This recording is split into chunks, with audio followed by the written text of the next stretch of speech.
The argument is that reparations, by and large, have already been made to Black Americans through the 1964 Civil Rights Act and through affirmative action programs, through cultural reparations, I argue, have been made through Black Studies programs, and basically, the 1972 Employment Act, and that a free society can really go no further in making restitution to a group of people who might have been suffering from the residual effects of slavery.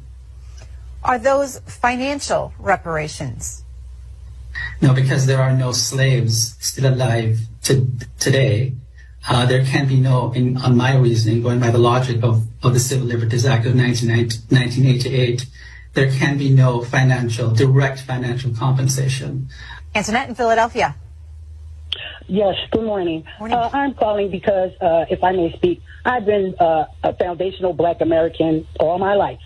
Reparations is the law. Now, sir, for you to try to speak for me, and you're not even from this country, you're not even a part of the cause and effect of slavery. A lot of our problems stem from slavery. We've never had an opportunity equally. We've never had a chance to. We've had inventions that were stolen. We have our language that was stolen. Everything was stolen from us, and now what we are doing is demanding what is owed to us. Okay, we'll get a response. Caller. Professor Hill. First of all, I'm not speaking on behalf of you. Second of all, you have no business telling me what I have not or have not experienced in this country. I came to America when I was 20 years old. I lived in the Deep South, and I've lived here for 38 years, and I've experienced myself as a Black man living in America. My name is Jason Hill, and I came to this country as an immigrant with $120 in my pocket and went on to become a college professor and the author of many. Well, first and foremost, let me go ahead on and give a big hand clap to that sister right there for checking Jason Hill. See, gone are the days that we're going to allow people to come in to America and start speaking on our behalf on platforms and saying they act like they're our representative. Now, did you hear this crazy fool? This man here said that our reparations was the Civil Rights Act, I guess the Voting Rights Act, affirmative action, and anything else that came out of the 1960s, right? That was our reparations. But yet when people like him come over here, they don't come over here just want to benefit off of the Civil Rights Act. They want money. And there are so many immigrant set-asides in this country, like immigrant grants, immigrant loans, immigrant home loans, all kind of monies that can be given to immigrants, but Black Americans cannot get this whatsoever.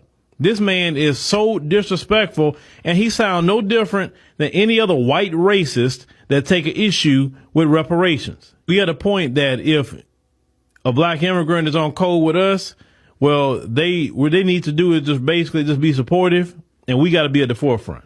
Bottom line. Because when we fight and get what we want, trust me, it's going to benefit Black immigrants. It really is. So it's better for us to fight and get what we need. Now, reparations, in the way it's supposed to go down, no, it would not benefit them. But hey, you got to think about it. Our fight and everything that we have done open up the door for people like Jason Hill to come here where he can have $120 in his pocket. Dude, you're a liar. Because when you may have $120 in your pocket, but you didn't keep that 120. You got all kind of immigrant programs that y'all still getting them now. That's why a lot of people have an issue with Kamala Harris, because all this billions of dollars have been going to the migrants and American citizens not getting a thing.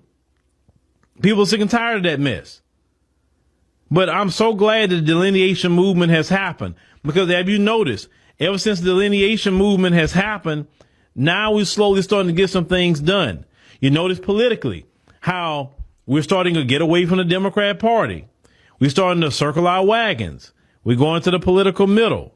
People can't really case us anymore on how we vote, because how these Black people going to vote this election? We don't know. At one point in time, it was a shoe-in for the Democrats. So the delineation movement has actually been a beautiful thing for Black America. And we got to keep that up. We got to keep letting all of them and white America know you can't put none of them in a place talking about they speaking for Black America, because we're going to check them immediately, and we're going to check you too.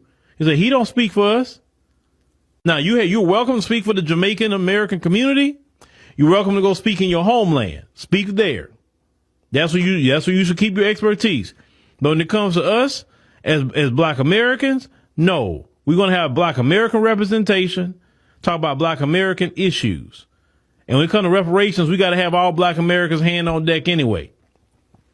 See, y'all have to understand, with the delineation movement, a lot of people like Jason Hill, they don't like it because we going to mess their bag up. Because see, what happens is the folks use them and give them positions to trip us up. You know what I'm saying? See, they use people like Jason Hill for them diversity numbers. Because let's call it what it is. They rather Jason Hill in a quote unquote black position than a Black American brother or sister. What happens when a conversation about reparations turns into a global debate about identity, history, and who should qualify? That's exactly what is going viral right now, and people have a lot to say. Let's watch these clips and then I'll come back with more comments. So basically you're saying that, reparations should only go to people who are, descendants of chattel slavery. And I agree. And you said that the Caribbeans, because he's Jamaican and Panamanian, they should, get their own reparations. And that is exactly what they're doing. They have a reparations committee called CARICOM. Now imagine, because they're trying to get their shit back from the crown, from Great Britain. Imagine if me, Love Jones, went to Jamaica, right? Moved to Jamaica on my own free will. Got into their politics, marking Jamaican on every single application. When I went to school, everything was always Jamaican, right? I got into politics. They voted for me. I climbed up the ladder. And then I got into position. And I said, I'm against CARICOM. You want to know why? Because me, Love Jones, an American-born woman, will not benefit. Me, nor my family, nor any other immigrant in Jamaica will benefit. They would try to chop me down with a machete. I don't give a fuck what nobody say. I probably wouldn't even make it out of Jamaica alive. I probably would not make it out of Jamaica alive. They would run me out of their country. You see how they talking crazy about us because of some people that they don't even know, that ain't even fucking us, that was complaining on the resort. Could you imagine if I got in their politics and said that they did not deserve CARICOM and they did not deserve reparations because I wouldn't qualify for it? Could you imagine? I'm glad that we're starting to have a mass awakening and we're starting to see what's going on and we're starting to see the trick bag and we're waking the fuck up. But I mean, now that we're starting to wake up and we're starting to spread the word, we got to do something about this because this is not okay. These people should not be able to represent us. They shouldn't. They just should not, especially if they're biased. Most of them are. Most immigrants that are in office, we gonna talk about the new mayor of New York. We gonna get into that. Immigrant this, immigrant that, immigrant this, immigrant that. That shit is a smack in the face. Spread love is to Brooklyn Way. I came across this video that was posted by Love Jones about this Jamaican professor named Jason Hill, who wrote a whole book about why Black Americans have already got reparations. Therefore, we should not get reparations because they've technically already been paid out through the Civil Rights Act and affirmative action. Hill is a philosophy professor at DePaul University, joining us this morning as part of our series looking at Black History Month. Professor Hill, you wrote a book, What Do White Americans Owe Black People? How did you answer that question? My argument is that reparations, by and large, have already been made to Black Americans through the 1964 Civil Rights Act and through affirmative action programs, through cultural reparations, I argue, have been made through Black Studies programs, and basically, the 1972 Employment Act, and that a free society can really go no further in making restitution to a group of people who might have been suffering from the residual effects of slavery. I'm going to play the second half of that video here in a second, but for somebody to write a book about something means that they're committed to that topic on another level. So he is hard set dedicated to the idea of Black Americans not getting reparations because he says that we already got it through the civil rights movement and through affirmative action, which for the most part, Black Americans were not the only ones who were benefiting from affirmative action. That was like all minorities, including white females. Are those financial reparations? No, because there are no slaves still alive today. there can be no, on my reasoning, going by the logic of the Civil Liberties Act of 1988, there can be no direct financial compensation. I find this kind of stuff to be really disturbing, because why are you so committed to something that has nothing to do with you? You're not the descendant of chattel slavery in the continental United States. So why are you over here writing whole books and whole dissertations or whatever on why another group of people that you're not a part of should not get something? It has nothing to do with you. And see, this is the type of stuff that frustrates Black Americans. This is the reason why we have a lot of these back and forths are starting to really go on, because people are seeing like, why are you inserting yourself into something that has nothing to do with you and trying to shut down something that has nothing to do with you? You're basically undermining a plight of Black Americans. I think that people are terrified of Black Americans having some sort of economic power or growth. I really think that that's what it is, because there's just nothing else could make sense. There isn't any other reason. There must be a fear of Black Americans getting some sort of financial compensation or having access to capital that we've never had access to, or having some type of economic power that we've never really had. And I think people are actually really terrified of that. I think that there's more Black immigrants, especially, who are terrified of that than even white people. Just from what I'm seeing. Like, people will call us divisive and call us coons for working for ICE, but they do stuff like write books on why we don't deserve reparations. So is this not coonery? I would love to hear from somebody who's like Jamaican or Caribbean or even African. Is this not coonery? Is this not divisive? Is this not undermining? What do y'all think about that? Or y'all just ain't got nothing to say because when it comes to somebody doing something against us, it really don't matter? Black Americans are responding strongly to comments made by a Jamaican professor about reparations. But instead of focusing on outrage, we are going to unpack the real issues behind the headlines. Here is the situation. At the center of the debate is a long-standing question. Who should receive reparations from slavery in the United States? On one side, you have people arguing about reparations, and they should be specifically for descendants of enslaved people in the United States.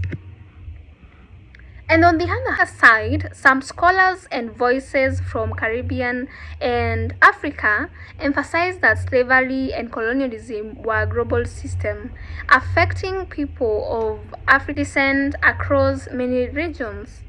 So the difference in perspective is what is driving the tension. So some Black Americans believe reparations should be tied to specific history harm within the United States, so including slavery, segregation, and systematic discrimination that followed. From this view, eligibility matters because the policy is meant to address a very specific lineage-based injustice. Others take a broader global approach, arguing that the legacy of slavery and colonialism affected Black Americans worldwide. They emphasize shared history and interconnected struggles across the African diaspora. Neither side is random. Both are rooted in history, identity, and lived experiences. So this conversation matters because it's not just about the past. It is about policy, recognition, and resources today. And as discussions about reparation continue in different parts of the world, questions like eligibility and scope are becoming more important. So reparations are not just about money. They are about acknowledging harm and repairing it through policy.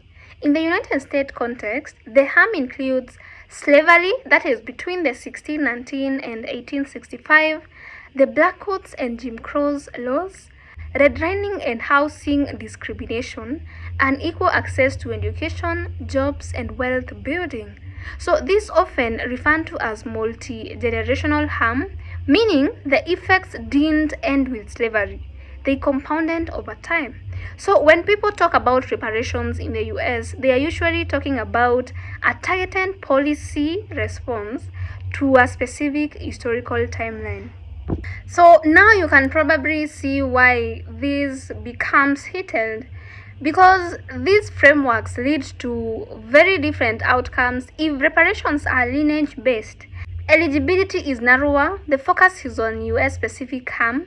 It becomes easier to design policy but more exclusive. So if reparations are diaspora based, eligibility expands globally. It emphasizes shared identity, but it becomes more harder to implement at policy level. So when people argue they are not disagreeing emotionally, they are operating from completely different definitions of what reparations are supposed to do. So, and in actual policy discussions like proposals in California or the local United States cities, many frameworks already lean towards lineage-based eligibility. Why? Because government typically design reparations based on jurisdiction.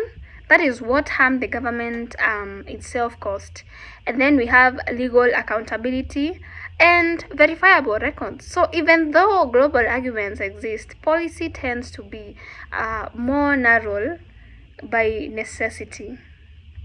So at the end of the day, these conversations isn't going away as reparations become a more serious policy discussion. Questions about eligibility, scope, and responsibility are only going to get more important. And understanding the difference between these perspectives is key to having a real conversation. So I want to hear from you guys. Do you think reparations should be tied to specific national history, or should they reflect a global shared experience? Drop your thoughts in the comment section below, and kindly remember to keep it respectful. If you want more deep dives like this, kindly subscribe to join our family and check out the next video. I'll see you in the next one. Bye for now.